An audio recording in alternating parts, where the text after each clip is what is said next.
season. Sharks going with 3 forwards here in overtime. Wenberg, Celebrini, and Smith.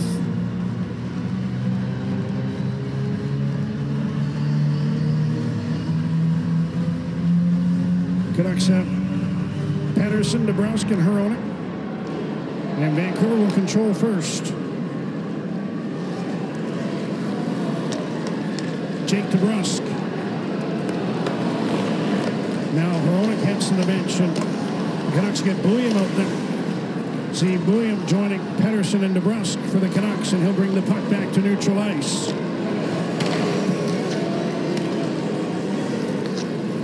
Bouillon. DeBrusk in. Wrist shot. Whistled it wide. Sharks will try to move out in transition, but the bank pass didn't work, and Elias Pettersson intercepts.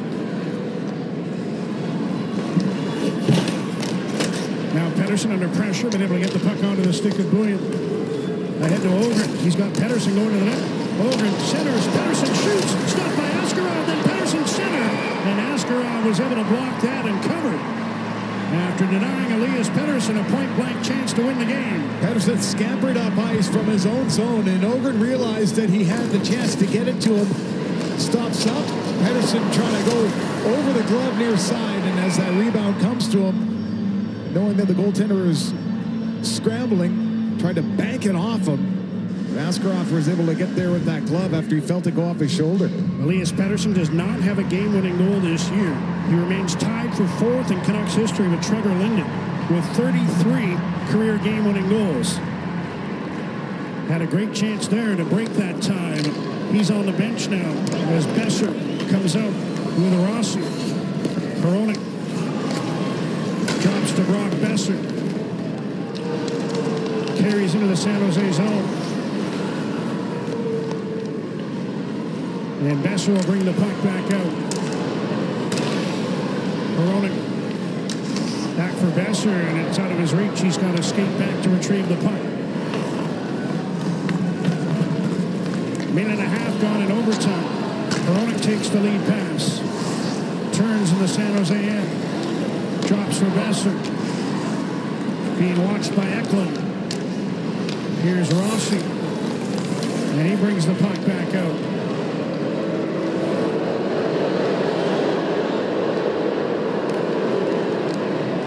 Ogren, who set up the chance for Pettersson earlier, circles back.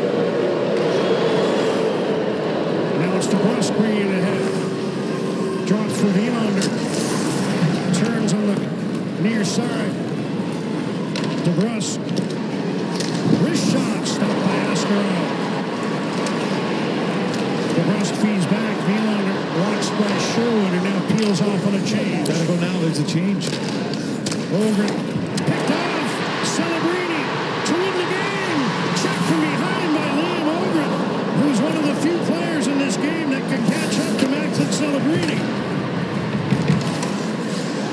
Now the Sharks get it again. Wenberg, penalty coming up as DeBrusk took him down. Delayed call. Celebrini centers. Wielander gets the puck, and there's the whistle for the tripping call. And the Sharks in overtime will go 4-on-3. Celebrini almost brought everyone to their feet. This errant pass goes to Macklin Celebrini, hits the turbo button, but Ogren, as you mentioned, can really skate. He was able to make sure that Celebrini doesn't get a very good shot off, and the stick from DeBrusk back on Wenberg. So the tripping call puts a 4-on-3 power play for San Jose to work.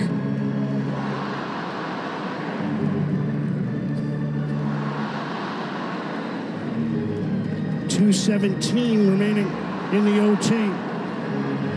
And the Sharks with the man advantage, their second of the game, will try to end it. Sharks this season 5 for 16 against Vancouver with a man advantage. And they get the puck. Eklund back to Celebrini. 4 forwards for the Sharks on this overtime power play. Will Smith. Celebrini missed the pass and will have to skate back for the puck. Now he brings it ahead. Smith takes his pass. Across to Wenberg. Drops back. Celebrini pressured immediately, but spins away from Teddy Bluger. Celebrini dishes off Smith for Celebrini, and the pass was blocked. Marcus Pettersson drives the puck around, but it deflects out of play. And they'll face off to the left of Kevin Lankinen. Celebrini pulls you in, looks over the shoulder, and then tries to drag you as he can use his speed right here on Bluger. You think he can catch up to him, but he's got that extra gear, and this is ushered up into the netting. The timeout's being called on the ice by San Jose.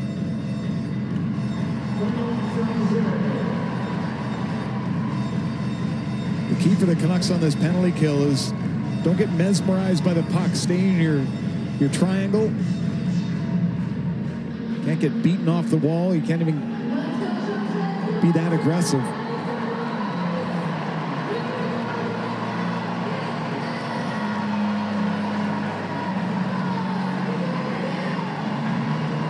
They continue to talk it over here on this timeout in overtime.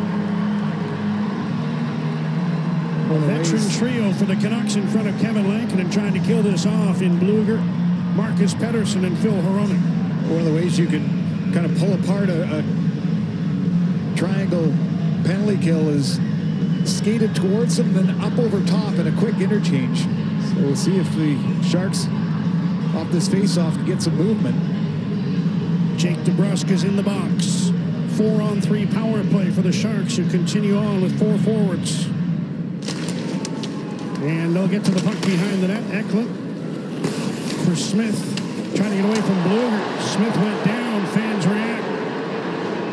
Now Will Smith gets a return pass from Eklund. They'll switch spots. Smith on the left side. Eklund. Celebrini. Wenberg's in front, screening Lankinen.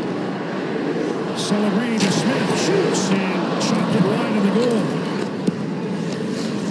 Now Celebrini lost control of the blue line. Bluger had designs on it. Overtime breakaway. Sharks move back in as we move into the final minute.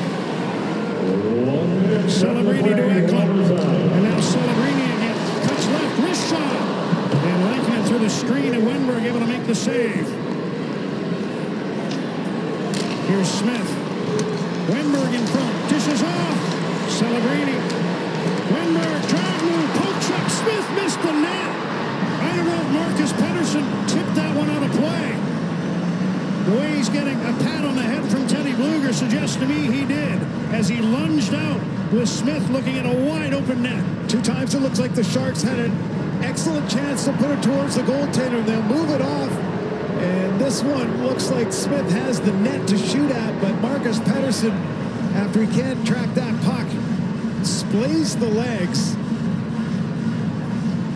Wow. 28 seconds to go on the power play. Sharks control off the draw. Smith. Celebrini to the side. Lankinen the save off Eklund, who then took down Hronek, and there'll be a San Jose penalty now.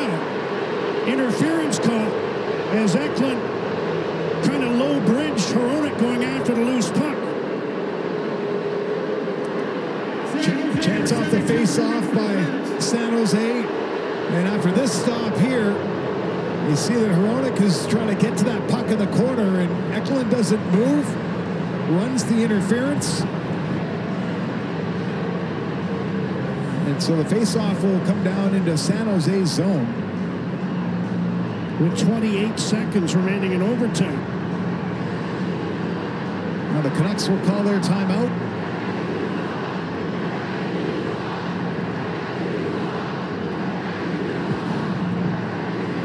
Watch Lankinen get over to his glove side, make that stop, and Eklund has to take a swipe at it to try to keep control, and once he realizes he couldn't get that puck with his stick, just stays right in the way. So Hronek, who is on the penalty kill part of things, is part of this discussion at the Canucks bench. Both teams' timeouts, by my unofficial estimation, have well exceeded 30 seconds. And I say this thinking, of course, about our good friend Scott Oak, who has an important after hours that we need to get to. Ratu's going to come out. He's the Canucks' best face-off man coming into the day. He had the fourth best percentage in the league. Here's the Smith chance. Remember the play by Marcus Pettersson to get across and tip that one out of play. Got his right leg on it looked like. So 3-on-3 for 11 seconds. Then the Canucks will have a very brief power play to end the overtime. Their power play ace, DeBrusk, is going to come out of the box. Here's Pettersson. Ratu hustled to the bench, replaced by Brock Besser. Hronek. It's 3-on-3 for now, but here comes DeBrusk out of the box. Canucks have a brief power play to end overtime. Hronek. Besser shoots. Blocked. Wenberg got in front of it. Pettersson, 5 seconds left. Besser leaves for Hronek. Brock Besser, time running out. Tried to center. That's blocked, and that'll do it. This game will go to a shootout. As the Canucks, on the heels of the San Jose overtime power play, could not connect on their very brief one late in the proceedings. In that situation, the biggest thing was that face-off win by Ratu.